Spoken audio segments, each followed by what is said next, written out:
Hello everyone. आज का ये वीडियो कक्षा 10वीं के सभी विद्यार्थियों के लिए है। आप सभी की पुस्तक स्पर्श भाग 2 के पद्य भाग का जो प्रथम अध्याय है वह है साखी। साखी से अभिप्राय हुआ साक्ष्य। जो आंखों के सामने घटा है वो साक्ष्य जब दोहों के माध्यम से प्रकट किया कवि कबीर ने, तो वह कहलाया साखी। और कबीर के द्वारा लिखे गए दोहों को साखी कहकर पुकारा जाता है, क्योंकि शायद आप सब जानते होंगे कि कबीर दास जी ने स्वयं कहा है कि उन्होंने कभी कागज और कलम को छुआ भी नहीं। अब आपके मन में प्रश्न उठता है कि अगर उन्होंने कागज और कलम को छुआ नहीं तो उनके द्वारा लिखे गए दोहे हम कैसे पढ़ रहे। तो उनके एक शिष्य हुए थे धर्मदास जी। उन्होंने कबीर के दोहों को लिखा। आपने कई बार सुना होगा कबीर की वाणी, अर्थात ये है कि कबीर ने अपने सभी दोहे जो है उनका केवल मौखिक वाचन किया था, इसीलिए कबीर वाणी कहा जाता है। कबीर के दोहों को लिखने का कार्य तो उनके शिष्य धर्मदास जी ने किया था, और उन्हीं दोहों में से कुछ दोहे आपकी इस पुस्तक में लिए गए हैं, जिनमें अलग अलग तरह की कह सकते हैं कि विविधता है। हम सब जानते हैं कि मूल रूप से कबीर ने समाज में फैले हुए बाह्य आडंबरों पर, धर्म के नाम पर लोगों को जिस तरह बहलाया फुसलाया जाता है उन पर, और ऊंच नीच की बातों पर, समाज में फैली हुई सभी बुराइयों पर उन्होंने अपने दोहों के माध्यम से अपने विचार प्रकट किए, जो आज के समय में भी उतने ही प्रासंगिक नजर आते हैं हमें।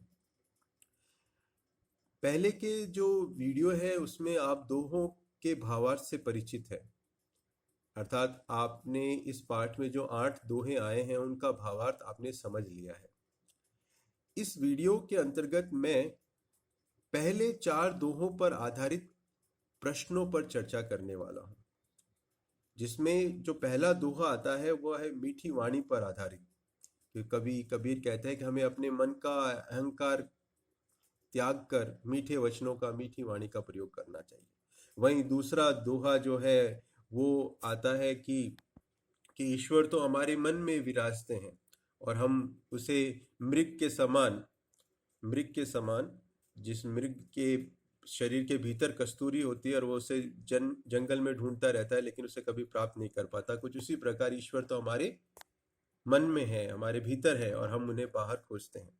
और तीसरा दोहा है अहंकार से संबंधित, अज्ञानता से संबंधित।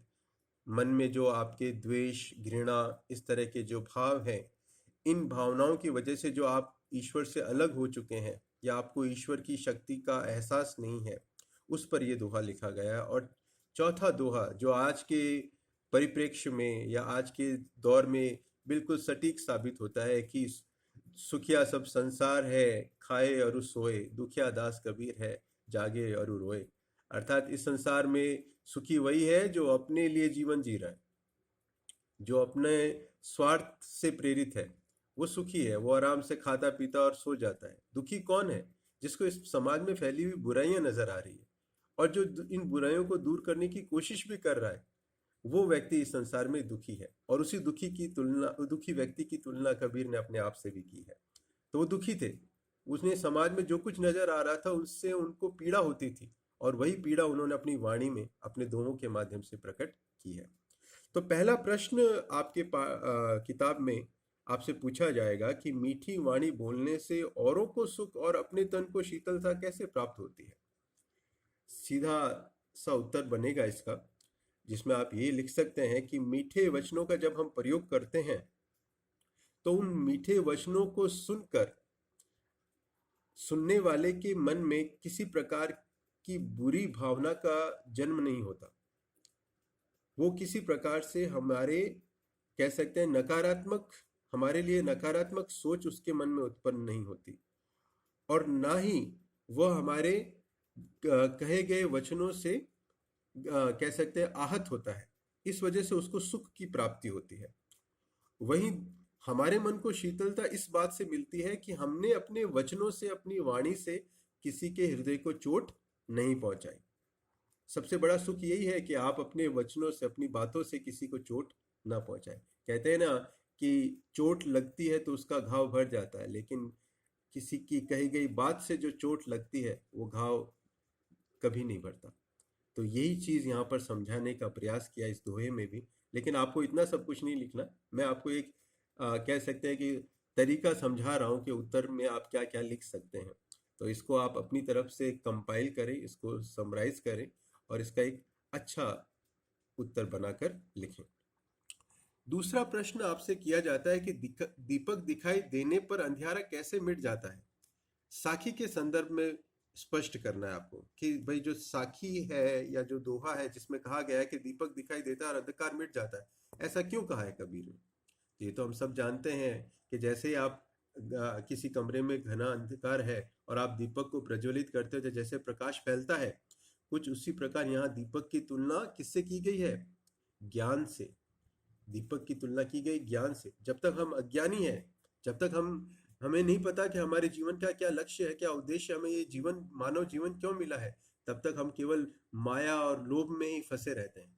जब हमें अपने जीवन की वास्तविकता का परिचय होता है कि ये जीवन अन्य मानव जाति की सेवा के लिए है और उसकी सेवा करते हुए ईश्वर को पाना ही हमारे जीवन का लक्ष्य है, तो ये ज्ञान की बात जब हमें पता चलती है तब हम जीवन जीना सीखते हैं। तो यहाँ पर दीपक जो है वो ज्ञान का प्रतीक है। तो उसी प्रकार कवि कबीर कहते हैं कि जब तक मेरे मन में अहंकार था तब तक मैं ईश्वर की अनुभूति नहीं कर पा रहा था। लेकिन जैसे ही मेरे गुरु की कृपा से मेरे मन में ज्ञान का दीपक प्रज्वलित हुआ तो मेरे अंदर का जितना भी अज्ञानता रूपी अंधकार था वो सब मिट गया। तो वही बात है, ये सारी चीजें सुनी है आपने, अब इसको आप उत्तर के रूप में बनाएंगे, इसका उत्तर अच्छे से बनाएंगे। तीसरा प्रश्न आपसे किया जाता है कि ईश्वर कण कण में व्याप्त है पर हम उसे क्यों नहीं देख पाते। उसका कारण ही यही है कि हम उसे सही स्थान पर नहीं खोजते। जैसे ही मृग जो है वो कस्तूरी नामक पदार्थ की खुशबू पर मोहित होकर उसे जंगल जंगल घूमता है, लेकिन उसको ये नहीं पता कि वो कस्तूरी जो है उसके शरीर में ही, उसकी नाभि के नजदीक, उसके शरीर के भीतर है और वो उसे खोज नहीं पाता। और यही चीज हम मानव मनुष्य के साथ है। मनुष्य ईश्वर को अन्य मानव के हृदय में या अपने हृदय में नहीं खोजता, वो उसको जंगलों में, नदी के किनारे, मंदिरों में, मस्जिदों में, गिरजाघरों में, यहाँ वहां ढूंढता है। इसलिए वो ईश्वर को प्राप्त नहीं कर पाता। अगर वो सही तरीके से सोचे तो उसे प्रकृति की हर कण कण में ईश्वर का एहसास होगा। अब इसका भी उत्तर आप अच्छे से सोचिए, समझिए और उत्तर देने का प्रयास करिए। आपका कोई भी डाउट आता है, आप नहीं दे पाते, तो वो आप मुझसे वापस कमेंट के माध्यम से, मैसेज के द्वारा पूछ सकते हैं। नेक्स्ट, आखिरी प्रश्न आज का कि संसार में सुखी व्यक्ति कौन है। इस प्रश्न की खासियत देखिएगा, इसमें 3 चीजें एक साथ पूछी गई है, छोटे छोटे। ये प्रश्न कई बार पूछा गया है बोर्ड एग्जाम में, मैं बता दूं आप सबको, ये बहुत महत्वपूर्ण प्रश्न है। जैसा कि पहला पार्ट जो है इस क्वेश्चन